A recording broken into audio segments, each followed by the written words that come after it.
Sabana. Are you ready? Kicau, kicau, kicau mania. Kicau, kicau, kicau mania. Kicau, kicau.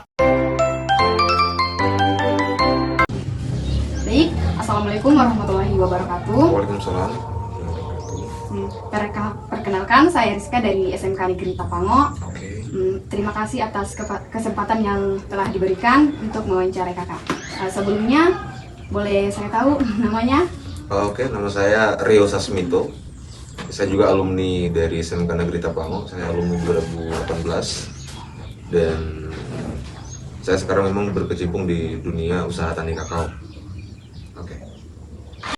Baik, saya ingin bertanya, bagaimana strategi kakak dalam menentukan waktu panen agar mendapatkan harga jual yang paling menguntungkan di pasaran? Oke, sekarang banyak platform atau informasi yang kemudian bisa didapatkan. Jadi bisa melalui aplikasi di Facebook, kemudian kita juga bisa membuka website melalui Google. Itu kita bisa cari di situ tentang komoditi tanaman kakao. Jadi ada beberapa yang bisa kita dapatkan informasinya mengenai harga jual di kakao. Dan juga kalau saya itu sudah bergabung di perusahaan PT Mars, jadi setiap kali ada perubahan harga itu ada informasi yang masuk ke kontak saya atau ke HP saya, seperti itu. Bagaimana kakak melakukan perencanaan anggaran atau modal awal untuk membuka dan mengolah perkebunan kakao ini?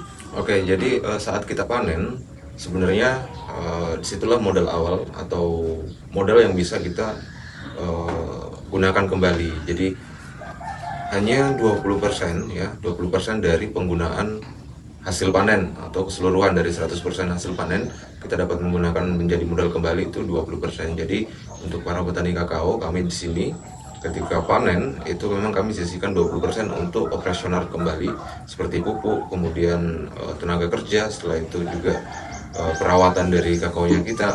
Nah itu 20% dari hasil panen kami tetap sisihkan ya untuk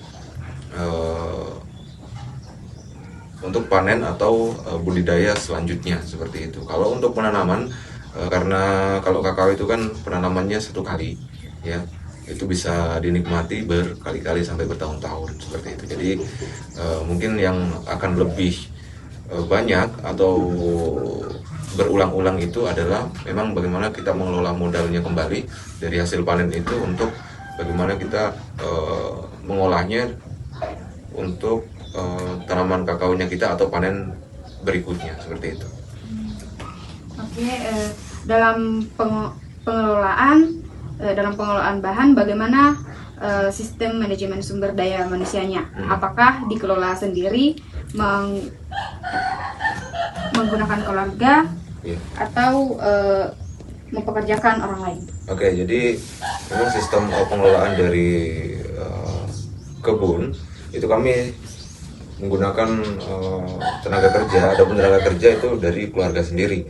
Jadi kayak macam panen, kemudian pemupukan di pohon kakao, kami menggunakan tenaga itu dari atau sumber daya manusia dari keluarga-keluarga, seperti itu. Ada juga sebenarnya yang tidak kami gunakan dan kami masih sendiri atau pribadi dalam hal pengelolaan di kebun.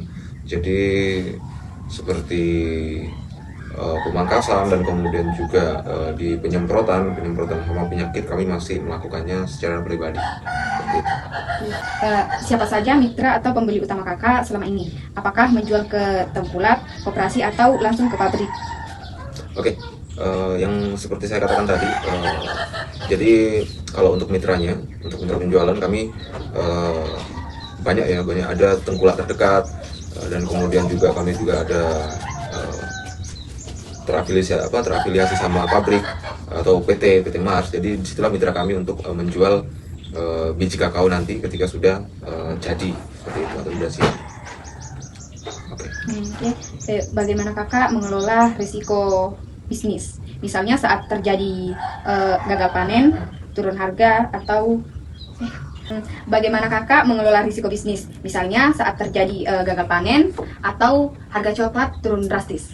Oke, jadi untuk meminimalisir jatuhnya harga atau gagal panen dan macam sebagainya, jadi kita masih banyak usaha tani yang kemudian bisa diolah atau bisa dikembangkan di kakao, seperti kalau kami di sini membuka layanan ya. Jadi layanannya itu seperti bibit kakao, kita menjual bibit kakao, itu termasuk caranya kita mengantisipasi. Kemudian layanan jasa, itu baik dari jasa sambung samping untuk tanaman kakao atau rehabilitasi tanaman kakao, dan juga untuk layanan seperti macam pemangkasan dan kemudian penyemprotan ya, itu yang kami buka di Sahabat Kakao, seperti itu.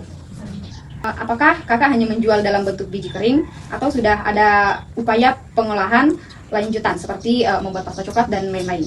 Oke, jadi untuk upaya ini, untuk upaya penjualan dari hasil panen itu kami saat ini ada dua ya, dua dari biji kering dan juga biji basah. Nah, jadi kami menjualnya itu dalam biji kering dan biji basah. Kalau untuk membuat produk atau pasta atau turunannya, produk turunannya kami belum sampai di situ, seperti itu. Oke. Menurut perhitungan kakak, berapa lama waktu yang dibutuhkan hingga usaha ini bisa balik modal dan mulai menghasilkan keuntungan maksimal? Oke, jadi kalau kita sebagai petani yang kemudian cerdas, jadi dari kakao itu sendiri banyak sebenarnya peluang yang kemudian bisa dikembangkan atau dijalankan, seperti menjual cabang atau entries. Nah, itu menjadi salah satu pendapatan tambahan selain dari biji, dan itu bisa dipanen. Kalau entries itu bisa dipanen selama 3 bulan ketika pemangkasan pertama, dan kemudian untuk buahnya sendiri itu dipanen di 6 bulan setelah buah pentil, seperti itu. Oke, bagaimana cara kakak memanajemen persediaan hasil panen agar tidak rusak atau menurun kualitasnya saat menunggu panen? Oke, jadi sebenarnya tidak ada sebenarnya manajemen yang atau pengaturan yang terlalu ini, karena kami yang pertama kami kan jual biji basah. Di biji basah itu sendiri kita kan habis panen ya, habis panen dibuka dari kulit buahnya atau buahnya. Setelah itu kita bersihkan. Setelah dibersihkan ada namanya sortasi. Jadi setelah sortasi biji siap, dan kemudian kami langsung menjualnya di perusahaan, seperti itu. Apakah kakak pernah mendapatkan pelatihan manajemen pertanian atau pembinaan dari dinas terkait untuk meningkatkan skala bisnis ini? Oke, kalau untuk dari dinas itu belum ada, dari dinas pertanian atau dinas lainnya. Tapi kalau kami selalu bangun itu dari perusahaan-perusahaan kakao. Jadi di perusahaan kakao itu kami sudah menjalin beberapa kerjasama, seperti tadi penjualan biji, kemudian regenerasi SDM, dan juga beberapa layanan bisnis seperti penjualan bibit kakao. Itu kami ada mitra di situ. Apa visi strategi kakak ke depan untuk mengembangkan bisnis kakao ini agar lebih maju dan berkelanjutan? Oke, jadi visinya ke depan membuka koperasi tentang pengolahan biji kakao menjadi biji fermentasi, supaya nilai jual dari biji kakao bisa ada, atau nilai plus dari biji kakao itu kembali bisa meningkat, seperti itu. Oke, baik. Terima kasih atas waktu yang diberikan oleh kakak. Oke, sama-sama. Laban al yaw ready. Kicau, kicau, kicau mania. Kicau, kicau, kicau mania.